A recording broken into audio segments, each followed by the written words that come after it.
নমস্কার বন্ধুরা, আমার চ্যানেলে আপনাদের সবাইকে স্বাগত জানাই। আশা করি আপনারা সবাই ভালো আছেন। আর এই যে আমি আজকে রেসিপি নিয়ে আসলাম আপনাদের সামনে, ডাল পুরি আর আলুর দম কী করে খুব তাড়াতাড়ি বানিয়ে ফেলা যায় দেখুন।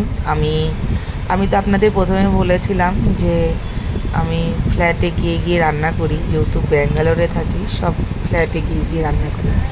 আমি রান্নাটা দেখুন স্টার্ট করে দিলাম একটা ফ্ল্যাটে, একটা দিদির ফ্ল্যাটে গিয়ে। প্রথমে আলুর দম রান্না করব।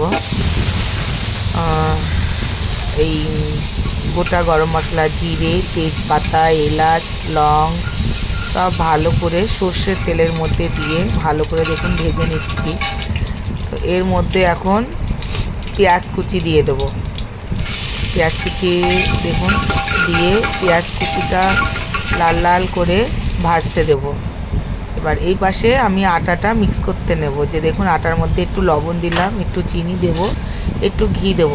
এটাতেই ভালো করে ময়াম দিলেই সফট হয়ে যাবে। এর মধ্যে কোনো খাওয়ার সোডা বা বেকিং সোডা কিছুই ইউজ করতে হবে না। দেখুন একটু ঘি দিয়ে দিলাম। তো ওই পাশে আমার আবার পুরির ডালটা সেদ্ধ হচ্ছে, চানা ডাল, যে আপনাদেরকে দেখালাম কুকারের মধ্যে। পাশে আমার আমি কিন্তু আলুর দমটা আজকে কুকারেই করব। দেখুন কত শর্টকাটে কুকারে হয়ে যায়, কোনো ঝামেলা ছাড়া, তেল কম ছাড়া। দেখুন তেল খুব কম দিয়েছি। তো এর মধ্যে এবার টমেটো দেব। টমেটোর সাথে একটু গুঁড়ো মশলাগুলো এবার দিয়ে দেব। জিরের গুঁড়ো, ধনের গুঁড়ো, হলুদ গুঁড়ো, লবণ আর আদা রসুন পেস্ট। আর দিয়ে দেব, আপনাদেরকে দেখানো হয়নি, দুটো কাঁচা লঙ্কাও দিয়ে দেবো চিড়ে। আর দেব আপনার হচ্ছে একটু ভালো করে কষিয়ে এর মধ্যে একটু জল দিয়ে আবার কষাবো। মশলাটা একটু ভালো করে কষাতে হবে লাল লাল করে। এর মধ্যে একটু গুঁড়ো গরম মশলাও দিয়ে দেবো, মানে দোকান থেকে কেনা গুঁড়ো গরম মশলা। দেখুন সুন্দর করে ভেজে নিচ্ছি। এবার এর মধ্যে একটু জল দিয়ে ভালো করে কষিয়ে নেব। এবার কষিয়ে নেওয়ার পরে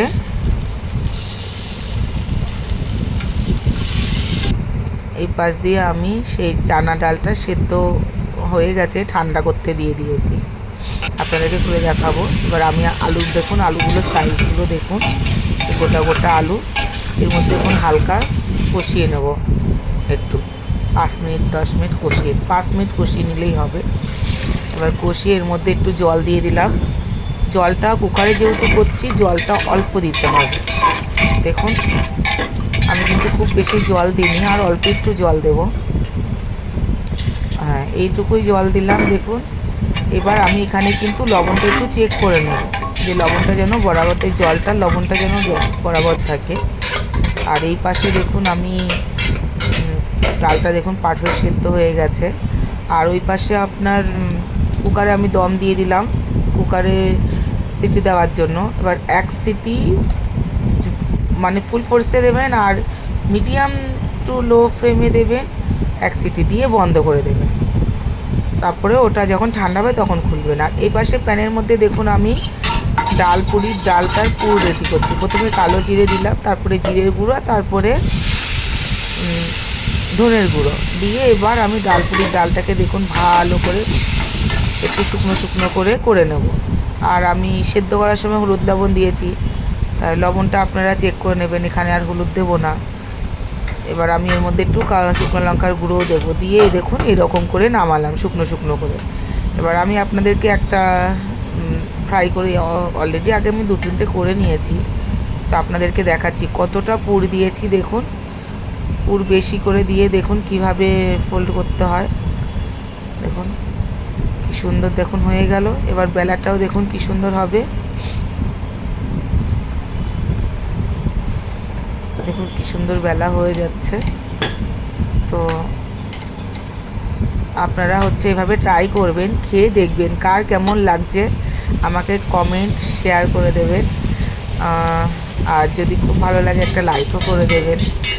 দেখুন কি সুন্দর ফুলবে। আপনারা দেখুন, প্রথমে মনে হবে যে ফুলছে না, আপনাদের কোনো টেনশান নেই, পুরটা না বেরোলেই হবে, সুন্দর ফুলে যাবে। দেখুন আস্তে আস্তে কি সুন্দর ফুলে যাচ্ছে। দেখুন কি সুন্দর ফুলে গেছে। হ্যাঁ দেখুন সুন্দর হয়েছে। দেখুন কি ভালো ভালো লাগছে না, লাল লাল হয়ে গেছে।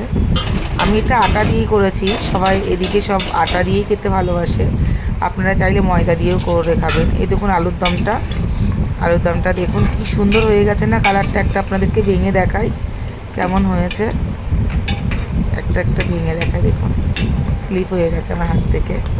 দেখুন কি সুন্দর সেদ্ধ হয়ে গেছে না। তো আর এর মধ্যে এবার শুধু একটু লবণটা চেক করে যে কস্তুরি মেথি আর ঘি দিয়ে দেবেন। আপনারা অবশ্যই ট্রাই করবেন, আর ভালো থাকবেন, সুস্থ থাকবেন, আর কার কেমন লাগছে এবার কমেন্ট করে জানাবেন। দেখুন, ধন্যবাদ।